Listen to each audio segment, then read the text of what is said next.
History is filled with moments that are so shocking they should never be forgotten. And most of the time, you never hear about this in school. From a savage massacre at Oklahoma to the disappearance of a man straight out of an airplane, here are some shocking historical events. The SS Normandy. The SS Normandy began its life as a French ocean liner. She was built in 1935 as one of the biggest, fastest, and most lavish vessels of its kind. But 2022 marked the 80th anniversary of its unusual destruction. When Europe descended into war, the ship was docked in New York Harbor. France declared war on Germany on September 3, 1939. However, the U.S. government, even though they didn't own the ship, refused to let it leave New York. Then, 5 days after the attack on Pearl Harbor, the Normandy was officially commandeered by the U.S. It then changed from the SS Normandy to the USS Lafayette. The ship didn't do very much for the war effort.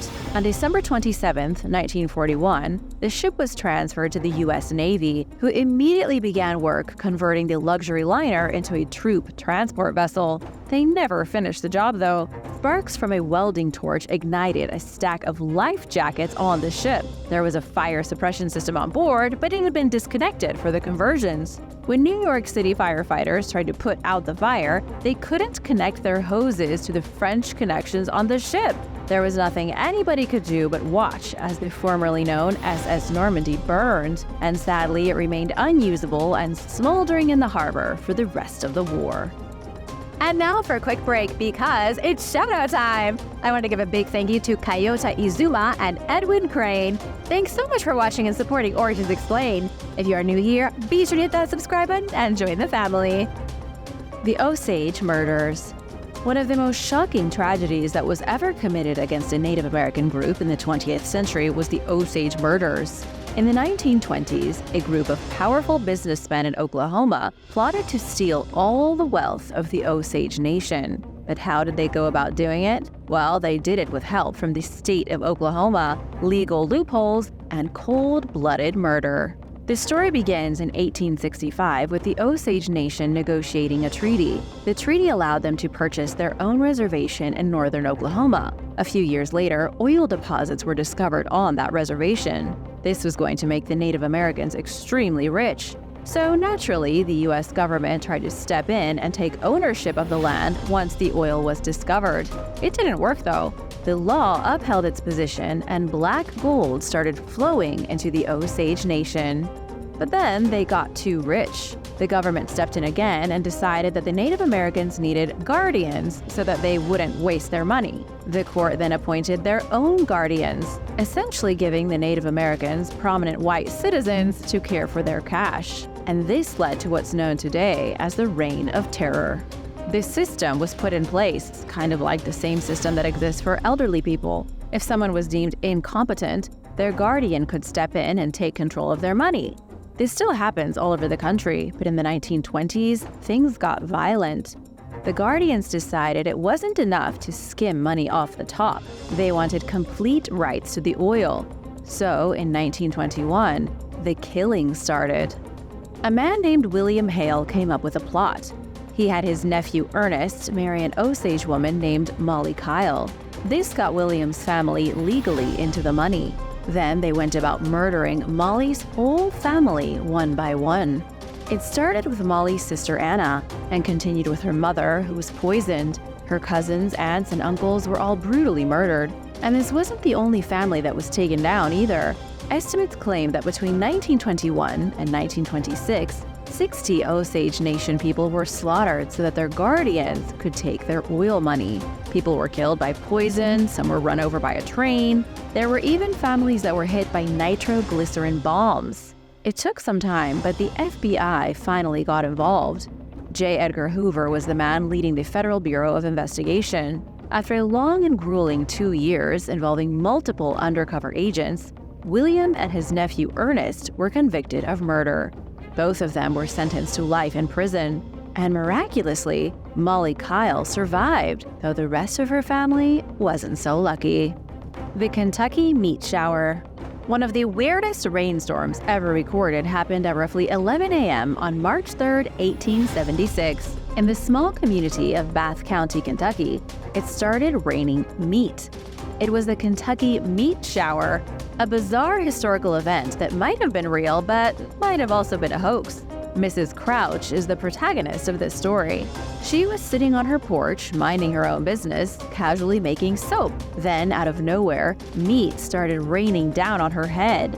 According to the article printed in the days that followed by the New York Times, Mrs. Crouch said that the meat fell like large snowflakes.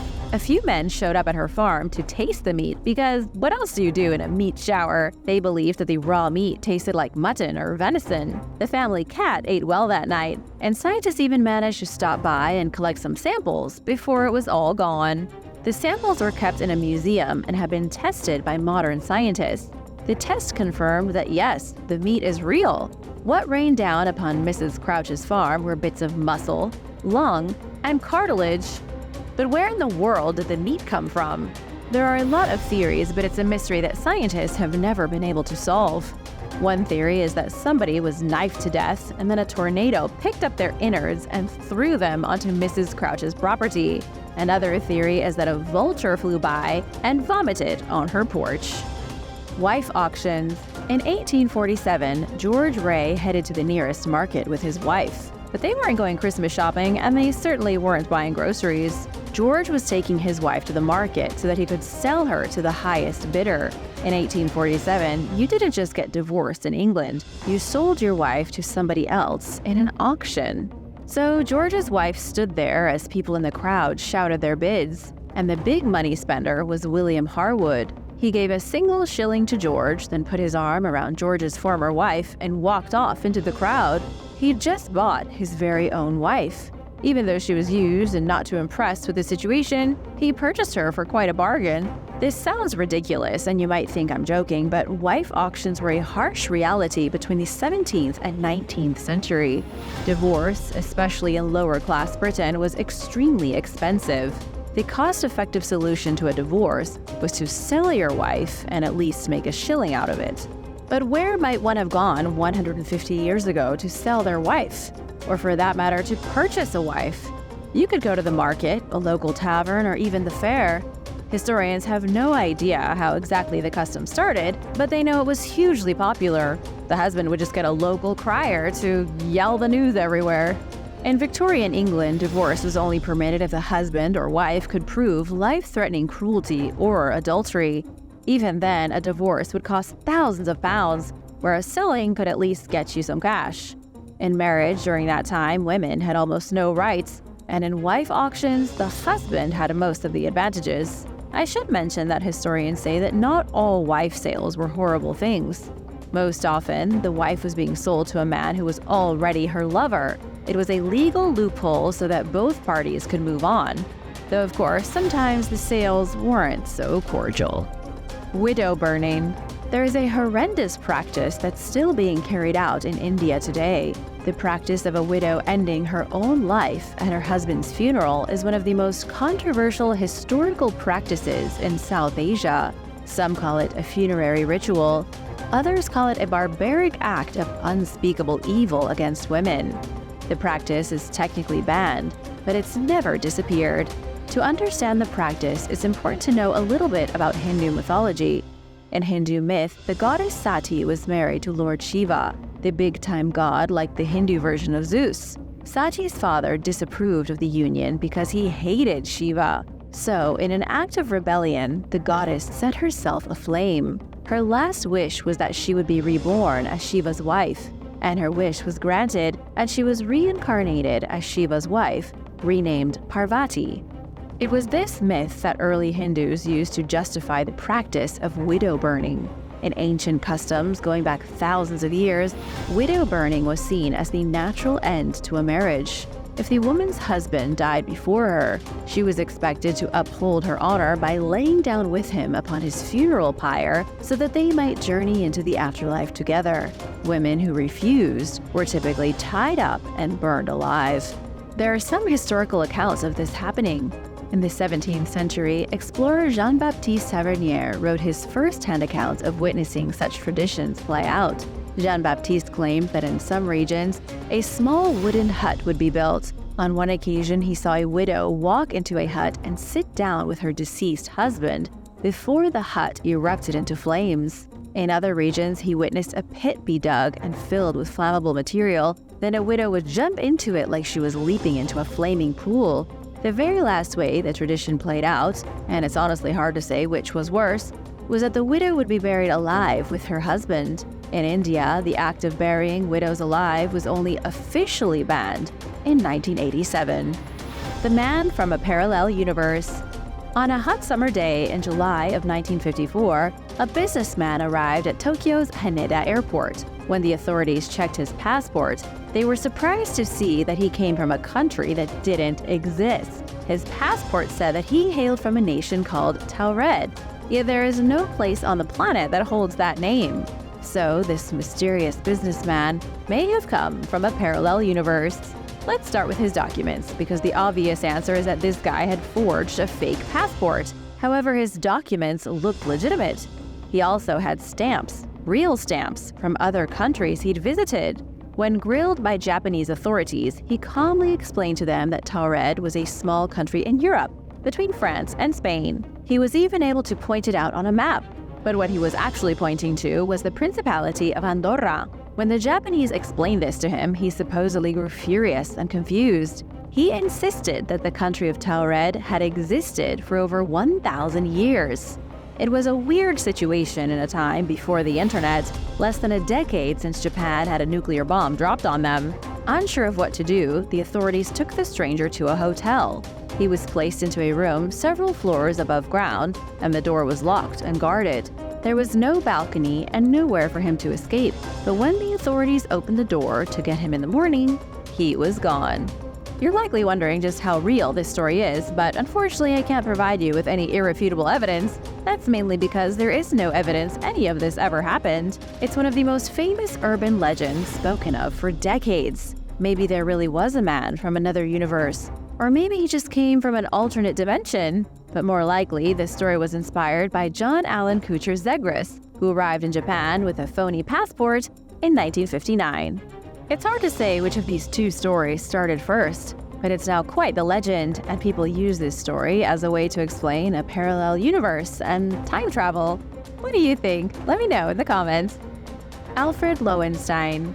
Alfred Lowenstein was a wealthy businessman who disappeared under incredibly unusual circumstances.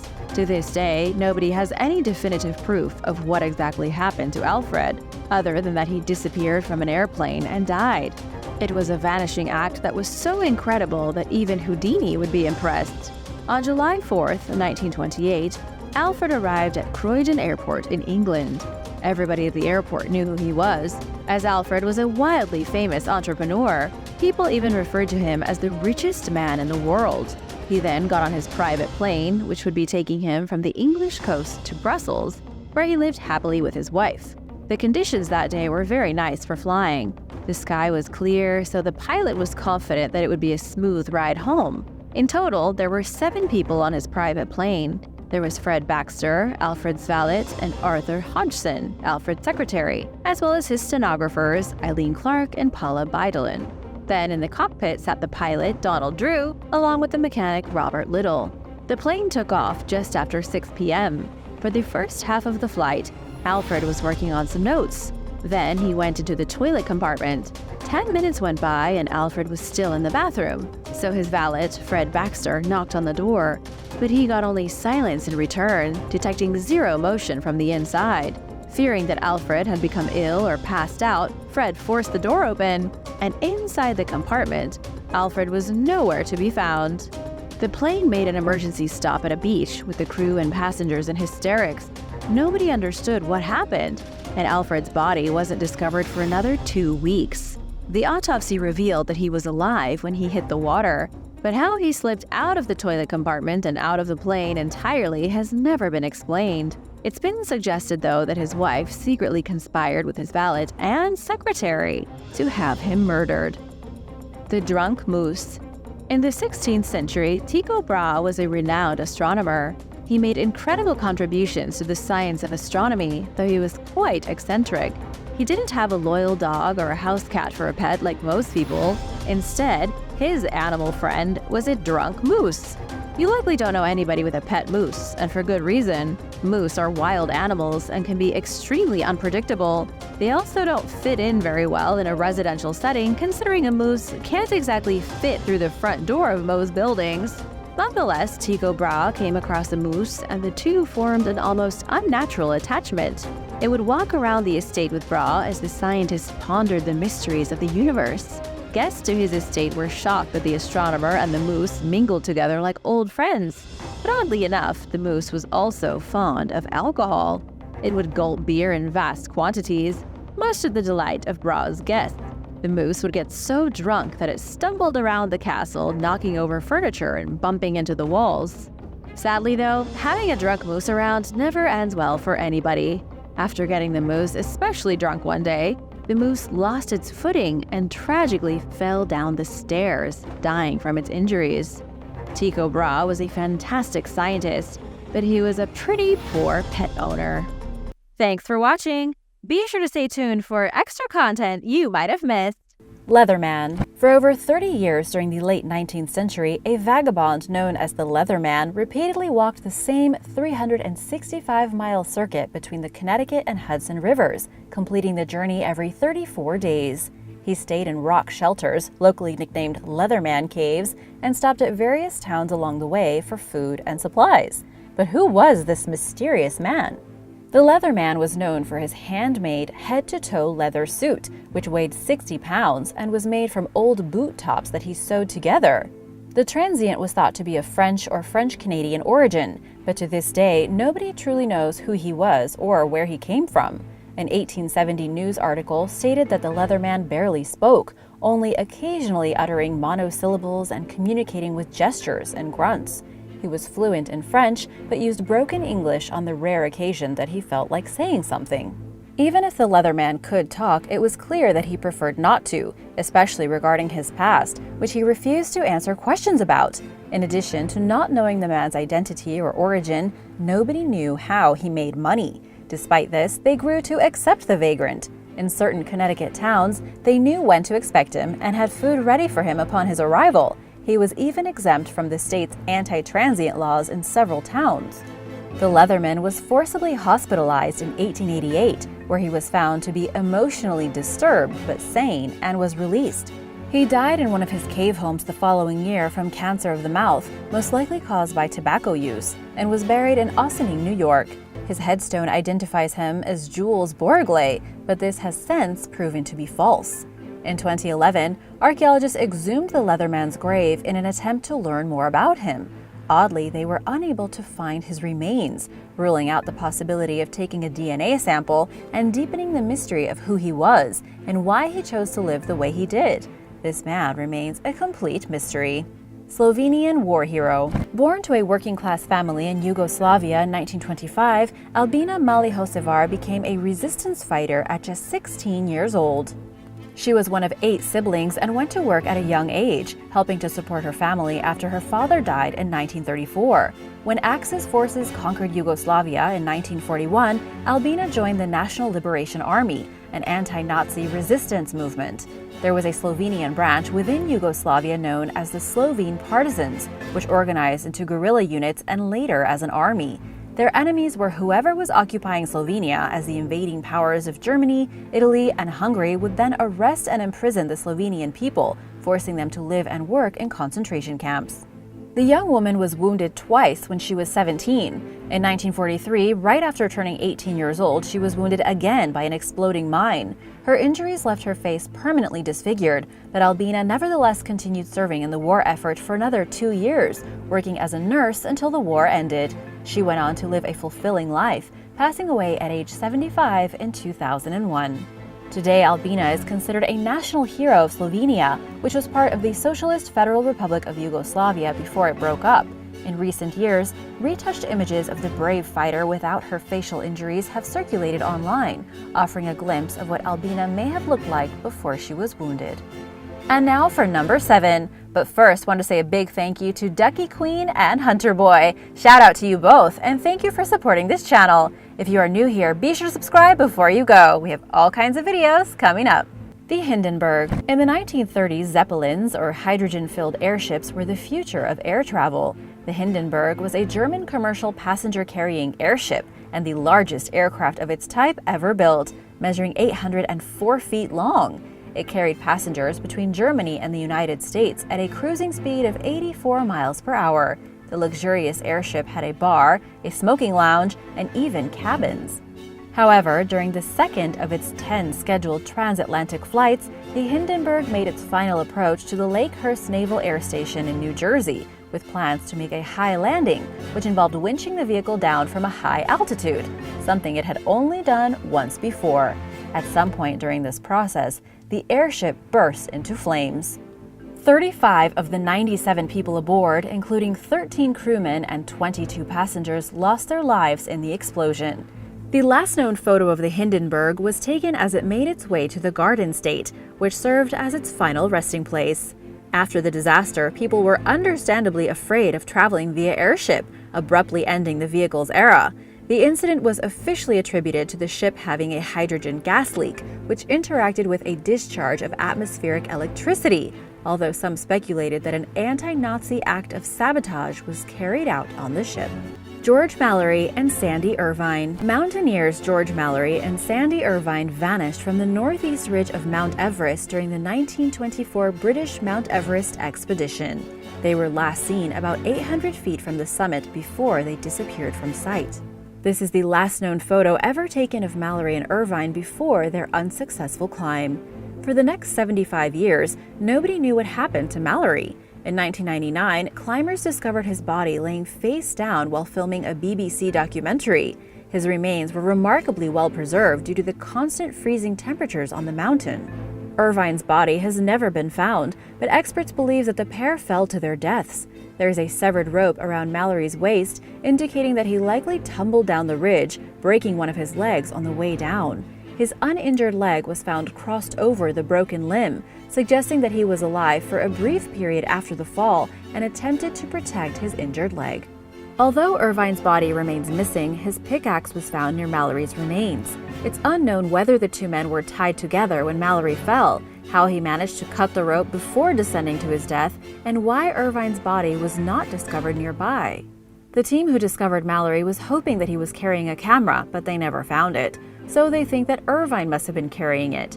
If found, there's a chance that the camera's film could still be developed, with possible photographs that would shed light on the final part of their journey. Japan Airlines Flight 123. Japan Airlines Flight 123 began experiencing mechanical problems 12 minutes after takeoff on August 12, 1985, while en route from Haneda Airport in Tokyo to Osaka. During the routine flight, the Boeing 747 experienced sudden decompression, and part of the plane's tail and vertical stabilizer were destroyed. At some point, the aircraft veered hundreds of miles off course. 32 minutes after things started going wrong, it crashed near Mount Takamagahara, northwest of Tokyo. Someone snapped this photo of the plane's interior after things started going awry and shortly before the crash occurred.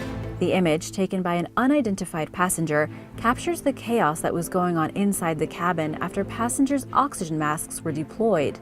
Over 1,000 emergency workers and 70 paratroopers were dispatched to the site, which was incredibly difficult to reach on foot.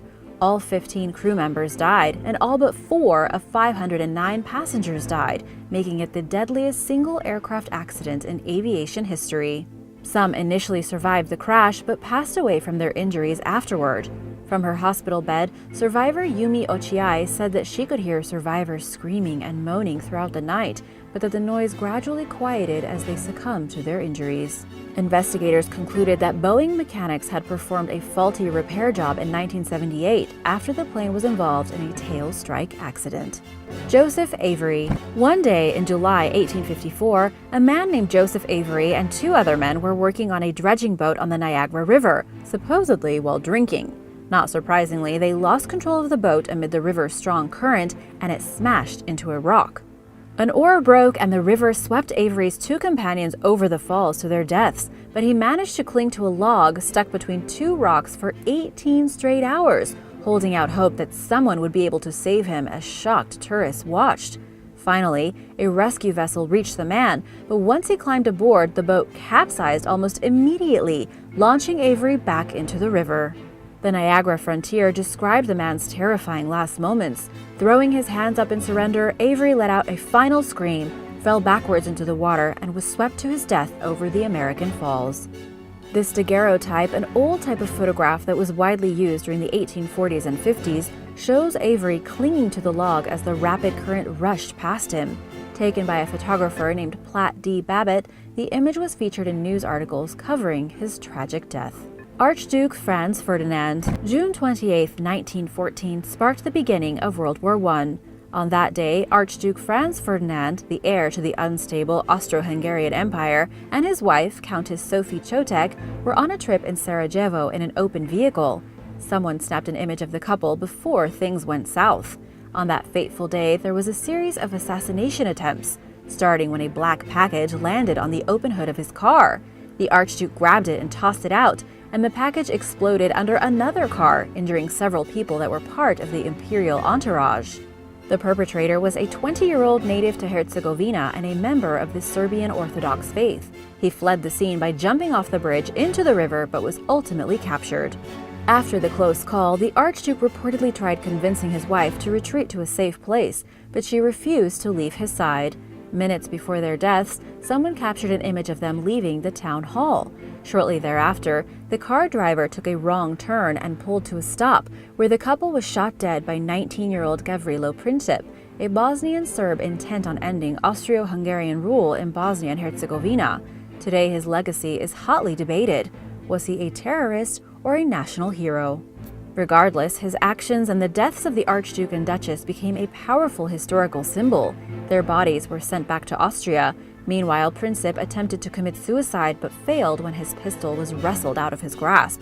The young man expressed remorse at his trial, yet was proud of the act, saying that it was necessary for Yugoslavs to be free from Austria. He died of tuberculosis in prison. Austria-Hungary declared war on Serbia, then Europe slipped into World War. Johnny Gosch. Johnny Gosch, a 12-year-old paperboy from West Des Moines, Iowa, disappeared on the morning of September 5, 1982, while delivering newspapers just 2 blocks away from his home. According to eyewitnesses, someone forced the boy into a blue car and quickly sped off, leading authorities to believe he was abducted. The Des Moines Register reported that the only evidence they found at the scene was Johnny's red wagon filled with newspapers. This image is the last picture taken of Johnny before he disappeared. He remains missing to this day, nearly 40 years later. Police have never established a motive for what they believe was a kidnapping, and they dispute several of his mother, Noreen Gosch's claims, including her assertion that a nationwide pedophile ring abducted her son and possibly forced him into sex slavery. USA Today reported that Noreen worked 3 jobs to pay private investigators to look into Johnny's case, and she also claims that Johnny personally visited her at her home in the middle of the night in March 1997. Johnny, who would have been 27 at the time, was accompanied by an unidentified man. He allegedly told Noreen that he was victimized by a pedophile organization, but was tossed out when he became too old to cater to the sick fantasies of its clientele. The man thought to be Johnny spoke with Noreen for over an hour, but reportedly looked to the man he was traveling with for approval before speaking. He refused to disclose where he was living, and Noreen concluded that he had assumed a new identity out of fear for his safety. Authorities weren't sold on the story, and instead stuck to their theory that Johnny is dead, citing that there was no evidence to suggest that Johnny was swept into a pedophile ring. The Challenger crew. In early 1986, all 7 crew members of the Space Shuttle Challenger died when the spacecraft exploded just 73 seconds after takeoff, tragically disintegrating over the Atlantic Ocean. The last known photo of the Challenger crew was taken as they walked down the ramp unknowingly to their deaths. Known for being the second shuttle to reach space in 1983, the Challenger was destroyed on its 10th launch. Prior to the disaster, some engineers expressed concern over the shuttle's ability to function properly in the below-freezing conditions that day. The launch went ahead as scheduled as the media gathered to capture footage and images of the shuttle, which was carrying Krista McAuliffe, the first schoolteacher to enter space. Sadly, their cameras captured the breakup of the Challenger as it ascended toward space. It took 2 weeks for salvage crews to retrieve the wreckage and the 7 astronauts' remains. Those that were identifiable were handed over to their families. The others were buried in Arlington National Cemetery at a monument to the crew. All signs point toward the accident resulting from an O-ring malfunction caused by the unusually frigid temperatures on the day of the launch. But a U.S. House of Representatives report from the Committee on Science and Technology argued that a long-standing failure in safety protocols played a crucial role in the disaster. In response to the findings, NASA worked diligently to improve its spacecraft as well as its workforce's culture of accountability. Thanks for watching! Let me know if you would like to learn more about famous historical photographs, and be sure to subscribe if you haven't already. See you soon! Bye!